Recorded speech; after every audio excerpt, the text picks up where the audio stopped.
I haven't sort of thought about it, but it's a good idea, isn't it? And festivities, it's like a festival, isn't it? And I remember in the Bible we're reading about the Festival of Lights. It was a Jewish festival, and it was what they call Hanukkah. And the Festival of Lights, it came to me as like festivities. It's like celebrating life together and partaking of the light of the world. And as we heard earlier on in the room, I was hearing a recording from John Mark Hammer, and talking about that experience, and that we are the light of the world. And the Festival of Lights might be considered partaking in the festivities of the expression of the light of others, joining into that beautiful, what I call the one embodiment of Christ, the cosmic reality field of all lights coming together as a matrix of energy within my own computation, connecting the dots of the datum spots of God's mind within my own reference, the festivity, partaking of the expression of other people's joy as they would radiate their beautiful joy to me, I'm looking for it everywhere. I'm looking to see the radiance of the expression of my brothers and sisters. I'm looking to see the love emanating. I'm looking for that peace of mind that is just so brilliant that it's communicating to me something from the depths of heaven. And I want to be partaking of it continuously, right? Partaking of the festivities, the feast. And I'm sure that that's what the Bible is talking about when, even though it's been mistakenly represented, when Jesus said, eat of my body, it's not a cannibalistic eat of the flesh and blood body. It's, hey, my body is cosmic. My body is a universal pattern and configuration of all of the datum spots of the mind of God that represents each one of us coming forth as a unified field of love. It's like there's one body, there's one embodiment, there's one life. And it's through the many members in particular expressing through a divine order, a divine right timing, that we're going to perceive it or know it in ourselves. If we could imagine that all of the lights of God's mind, or the datum spots that represents God mind, in the inner kingdom and expressed into what we might consider the outer realms of expression, if they're all datum spots of interconnecting pathways of communication, just like the neuronet of your own mind, neurological pathways of your mind would give you a constellation of thought. As you accessed a certain point of thought, it would connect the dots and it would bring you all the relevant information in that network into your own appreciation. But could you imagine now for a moment that you started to network with all of the radiant sons of God, the living sons. I'm including daughters here, but by sun I mean the radiant sun, like S-U-N, like the radiance of the flowing of the connection between all of the datum spots of the God of, the mind of God that represent the cosmic reality in relationship to yourself. And it reminds me also in the Bible where Jesus said, or the Bible says about Jesus, it says, and he received us all unto himself. He received us all unto himself. He received every dot of light in the matrix of mind that represents the full expression of intelligence and divine knowing. He accepted all the parts of God mind into himself, and he re-established the matrix of his own universal anatomy in full correspondence to the everything that is. He became the instrument of knowing through receiving all parts of light back into himself. If your eye be single, if you receive every single expression of light in the mind of God as your own mind, in divine right order, in divine right timing, you shall radiate as the sun. You shall shine forth and bless all of creation by the radiance that is instantaneous communication. It's going to bestow the beauty of holiness upon all things. And that to me became a key when I was searching for my own reality.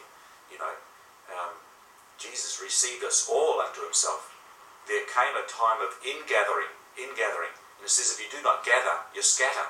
If you're not ingathering everyone into your own computation, but you're remaining in isolation, you shall remain like a coal in a fire that goes out. But when you bring all the coals together in a fire, you create a bigger fire.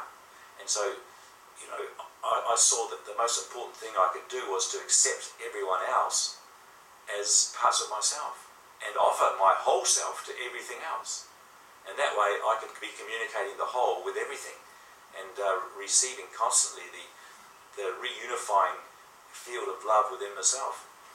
And I just I love sort of the idea, that we already are that. We came forth from God mind.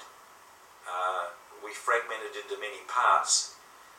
We journeyed on together, in separation, so to speak, experiencing things, laying down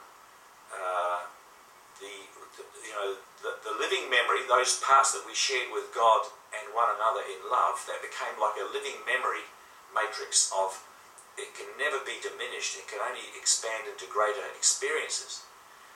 That's the basis of our mind. But there were also parts of us that where we existed in conflict with one another, we would still record the events, the incidents. We would still record them in our mind or in our biocomputer, what we call our body mind. We would still record those incidents, but they would not be assimilated into the living memory matrix of our true communication with God mind and one another.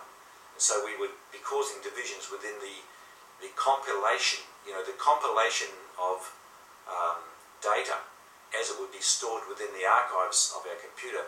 There would be divisions of time-locked memories, or what we call time-locked records, that would not compute into the mainframe of instantaneous quantum communication, that living memory matrix. They would just be rejected.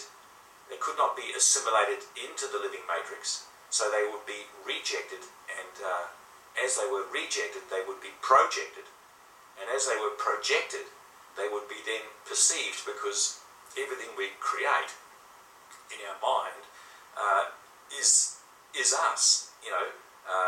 It becomes our creation, so it would appear to be outside of us as something separate from ourselves, and it would keep on coming back to us as a witness to us that we created it, although we perhaps would have forgotten that we did that we did create that.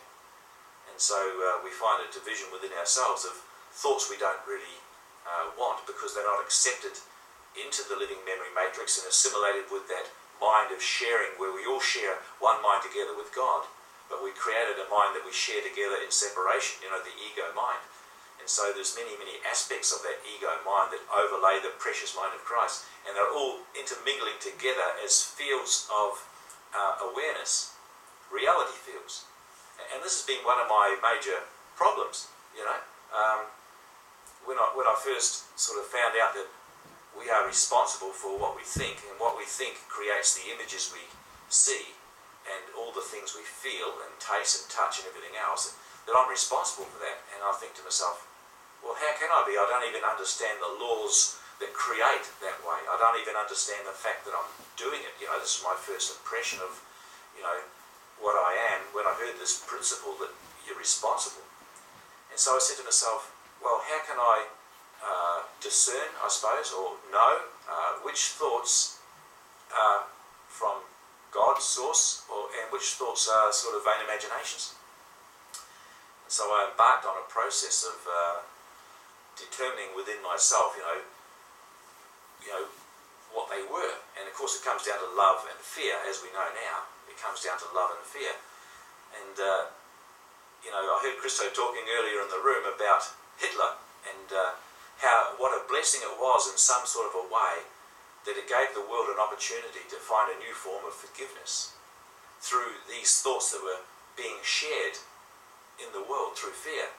And really what they did was they sent a tremor through all of us who are in separation here, or appear to be beings of separation. It became became a very powerful energy that sent a tremor through the world, and it gave us a good reason, to find within ourselves the cause of creation, forgiveness, to realise that, if all of this is coming upon us, and one man can create a network of fear that would affect the whole world, and that we're all tremoring and shuddering in fear, what would come out of it? Would there be a blessing in it? Or is it just devastation? We know it's all fear and it's all not true creation, but it is the experience of us here in the world. And this became, to me, I was keeping on questioning, how can my fears be helpful to me? I can deny them, I can suppress them, I can say they don't exist, but then I keep on experiencing them. So what am I going to do about it? I remember what Jesus said in the Bible. It says, when he was talking about the Old Testament, the Old Testament would be the old testimony, the old way of thinking, that which was in the mindset before the manifestation of Christ. The Old Testament, he would say, even regarding the Scriptures, he would say, I know what your Scriptures say. I know what your laws say. He was a master of it as a rabbi, apparently. He knew what they were saying. But he said, but I say, this is what he said, I know what they say, but I say. In other words, he came with a new authority. He said, I say, love your enemies and those who despitefully use you. I say this. I know what your Scriptures say. I know what all of that stuff says. I know what your tradition says. An eye for an eye and a tooth for a tooth. But I say, love your enemies. Okay? So, out of the Hitler story, I got this impression that through our own sowing and reaping of corruption, and through fear and compliance to the law that was being imposed upon us, through war and through being manipulated through governments and everything else that was oppressing the people, that through that oppression it would be like the wine press. If you're going to get the wine of God's enjoyment, it comes through the wine press. And to get good wine, it must be pressed and come under pressure, because are we going to find the love of God when there is so much oppression in the world? Are we going to find it just naturally when we're so easily buying into the corruption and we've been programmed with the corruption over generations? But through our own sowing and reaping, there comes a crushing and a moment when we cry out to God from the depth of our heart and say, hey, God, if you are there. That's what happened to me. I sort of knew about God as a kid,